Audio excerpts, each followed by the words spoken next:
Assalamualaikum warahmatullahi wabarakatuh. Perkenalkan, nama saya Esti Nabila Putri dari kelas PTKC Angkatan 2020 di Universitas Negeri Makassar. Kali ini saya kembali membahas mengenai mata kuliah pengantar ilmu komputer dengan materi logika pemecahan masalah dan sistem pemrograman. Dengan dosen pengampu Dr. Mustar Lamada SPD MT. Logika pemecahan masalah dan sistem pemrograman memiliki 6 pokok pembahasan, yaitu yang pertama, pengertian algoritma dan pemrograman. Kedua, definisi algoritma. Ketiga, algoritma. Keempat, notasi algoritma independen terhadap bahasa pemrograman dan mesin komputer. Kelima, pemrograman prosedural. Dan 6, aturan penulisan algoritma. Pengertian algoritma dan pemrograman. Ditinjau dari asal-usul katanya, kata algoritma sendiri mempunyai sejarah yang aneh. Orang hanya menemukan kata algorithms yang berarti proses menghitung dengan angka Arab. Anda dikatakan algoris jika Anda menghitung menggunakan angka Arab. Bahasa pemrograman merupakan notasi yang dipergunakan untuk mendeskripsikan proses komputasi dalam format yang dapat dibaca oleh komputer dan manusia. Definisi algoritma. Algoritma adalah urutan langkah-langkah logis penyelesaian masalah yang disusun secara sistematis dan logis. Kata logis merupakan kata kunci dalam algoritma. Langkah-langkah dalam algoritma harus logis dan harus dapat ditentukan yang bernilai salah atau benar. Yaitu pertama, algoritma merupakan jantung ilmu informatika. Kedua, mekanisme pelaksanaan algoritma oleh pemproses. Ketiga, belajar memprogram dan belajar bahasa pemrograman. Keempat, belajar memprogram. Kelima, belajar bahasa pemrograman. Dan 6, produk yang dihasilkan pemrogram, yaitu program dengan rancangan yang baik atau metodologi sistematis. Kedua, dapat dieksekusi oleh mesin. Ketiga, berfungsi dengan benar. Keempat, sanggup melayani segala kemungkinan masukan. Kelima, disertai dokumentasi. Dan terakhir, belajar memprogram titik berat designer program. Algoritma, yaitu aksi, kejadian yang terjadi pada selang waktu terbatas, menghasilkan efek neto yang terdefinisi dengan baik dan direncanakan. Contohnya, Ibu Tati mengupas kentang untuk mempersiapkan makan malam. Karena ruang lingkup luas, maka harus didefinisikan keadaan awal dan efek neto yang direncanakan. Initial state atau keadaan awal, TO kentang sudah ada di kantong kentang dan ditaruh di rak dapur di mana Ibu Tati akan mengupasnya. Final state atau keadaan akhir, TI, kentang dalam keadaan terkupas, dipanci, siap untuk dimasak, dan kantong kertasnya harus dikembalikan ke rak kembali.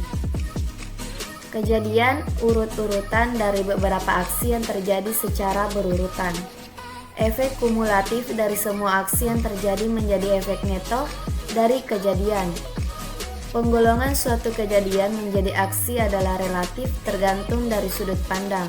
Contoh mengupas kentang, yaitu ambil kantong kentang dari rak. Kedua, ambil panci dari lemari.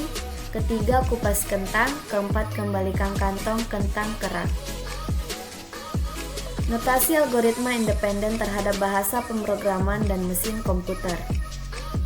Notasi algoritma dapat diterjemahkan ke dalam berbagai bahasa pemrograman. Analoginya sama dengan resep membuat kue. Sebuah resep dapat ditulis dalam bahasa apapun dan hasilnya akan sama, asalkan semua aturan pada resep diikuti. Mengapa demikian? Karena setiap juru masak atau sebagai pemproses dapat melakukan operasi dasar yang sama, seperti mengocok telur, menimbang berat gula, dan lain sebagainya. Demikian juga halnya dengan komputer. Pemrograman prosedural. Algoritma berisi urutan langkah-langkah penyelesaian masalah. Ini berarti algoritma adalah proses yang prosedural. Definisi prosedural menurut KBBI, yaitu pertama, tahap-tahap kegiatan untuk menyelesaikan suatu aktivitas. Kedua, metode langkah demi langkah secara eksak dalam memecahkan suatu masalah. Keuntungan pemakaian algoritma adalah logika pemecahan masalah dapat dibuat bertingkat mulai dari global menuju terperinci. Algoritma merupakan bentuk fleksibel untuk diterapkan ke berbagai bahasa pemrograman. Jadi algoritma yaitu penyusunan aspek proses logika dari suatu pemecahan masalah tanpa melihat karakteristik bahasa pemrograman yang akan digunakan. Kedua, urutan notasi logika yang merupakan hasil analisis dan rancangan sistematik dari strategi pemecahan masalah untuk menggambarkan urutan langkah kerja yang jika dikerjakan akan membawa ke tujuannya. Ketiga, urutan logika langkah kerja untuk menyelesaikan suatu masalah. Contoh algoritma dalam kehidupan sehari-hari, misalnya menjahit pakaian, membuat kue, jadwal harian, panduan merakit komputer, dan lain-lain. Aturan penulisan algoritma. Algoritma berisi langkah-langkah penyelesaian masalah.